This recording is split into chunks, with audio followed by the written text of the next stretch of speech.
സംസ്ഥാനത്ത് ഇടവിട്ട് പരക്കെ മഴ. എറണാകുളത്തും ഇടുക്കിയിലും ഓറഞ്ച് അലർട്ടാണ്. കണ്ണൂരും കാസർഗോഡും യെല്ലോ അലർട്ട് പ്രഖ്യാപിച്ചിട്ടുണ്ട്. തിരുവനന്തപുരത്ത് അർദ്ധരാത്രിയിൽ കനത്ത മഴയും കാറ്റുമുണ്ടായി.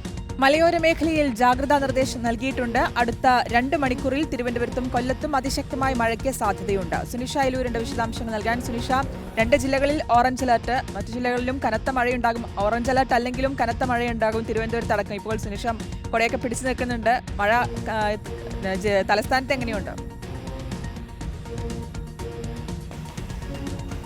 ശ്രുതി, തലസ്ഥാനത്ത് കഴിഞ്ഞ രാത്രി തൊട്ട് ശക്തമായ മഴ തന്നെയായിരുന്നു. നിലവിൽ ഇപ്പോൾ ചാറ്റൽ മഴ മാത്രമേ ഉള്ളൂ. പക്ഷേ മലയോര മേഖലകളിലെല്ലാം തന്നെ അതിശക്തമായ മഴ ലഭിച്ചിട്ടുണ്ട് എന്നുള്ളതാണ് ലഭിക്കുന്ന വിവരം. ഈ പറഞ്ഞതുപോലെ അലർട്ട് പ്രകാരം ഏറ്റവും പുതിയ മുന്നറിയിപ്പ് അടുത്ത 2 മണിക്കൂറിലേക്ക് കൊല്ലത്തും തിരുവനന്തപുരത്തും ഓറഞ്ച് അലർട്ട് പ്രഖ്യാപിച്ചിട്ടുണ്ട് എന്നുള്ളതാണ്. ഈ മേഖലകളിൽ അതിശക്തമായ മഴയ്ക്കുള്ള സാധ്യത തന്നെയാണ് കാലാവസ്ഥാ കേന്ദ്രം പറയുന്നത്.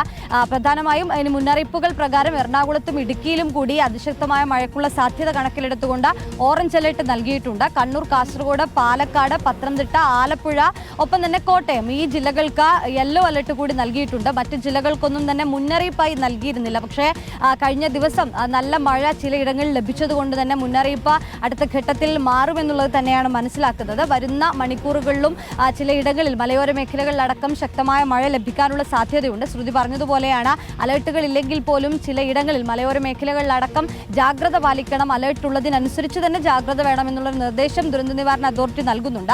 ശക്തമായ കാറ്റിനുള്ള സാധ്യതയെല്ലാം തന്നെ ഇന്നും ഉണ്ട് എന്നുള്ളതാണ്. മറ്റൊരു പ്രധാനപ്പെട്ട കാര്യം, കള്ളക്കടൽ പ്രതിഭാസത്തിന്റെ ഭാഗമായി ഉയർന്ന തിരമാലയ്ക്കുള്ള സാധ്യതയുണ്ട്. അത് കടലാക്രമണത്തിലേക്ക് കൂടി സാധ്യതയുണ്ട്. നാളെ പുലർച്ചെ മുതൽ കേരള തീരത്ത് കടലാക്രമണ സാധ്യതയുണ്ട് എന്നുള്ളതാണ് നിലവിൽ ഇപ്പോൾ ലഭിച്ചിരിക്കുന്ന മുന്നറിയിപ്പ്. ഏതായാലും അത്തരം മുന്നറിയിപ്പുകളെല്ലാം പാലിക്കേണ്ടതുണ്ട്. കടലിൽ ഇറങ്ങുന്നത് ഒഴിവാക്കണം എന്നുള്ളൊരു നിർദ്ദേശം കൂടി നൽകുന്നുണ്ട്. ഈ ബീച്ചുകളിലേക്കൊക്കെ പോകുന്നവർ കൂടുതൽ ശ്രദ്ധിക്കുക. കടലാക്രമണ സാധ്യതയുള്ളതിനാൽ ഒരു അറിയിപ്പ് കിട്ടുന്നതുവരെ പോകരുത് എന്നതുകൂടി ജില്ലാ ഭരണകൂടം അടക്കം നിർദ്ദേശമായി തന്നെ നൽകുന്നുണ്ട്. ഏതായാലും അടുത്ത മണിക്കൂറുകളിലും ശക്തമായ മഴയ്ക്കുള്ള സാധ്യത തന്നെയാണ്. നിലവിൽ അലർട്ട് പ്രകാരം ചിലയിടങ്ങളിൽ മുന്നറിയിപ്പ് ഇല്ല എങ്കിൽ പോലും കഴിഞ്ഞ ദിവസം ശക്തമായ മഴ ലഭിച്ച പശ്ചാത്തലത്തിൽ അടുത്ത മണിക്കൂറിൽ തന്നെ അലർട്ടുകൾ മാറാനുള്ള സാധ്യത കൂടിയുണ്ട്.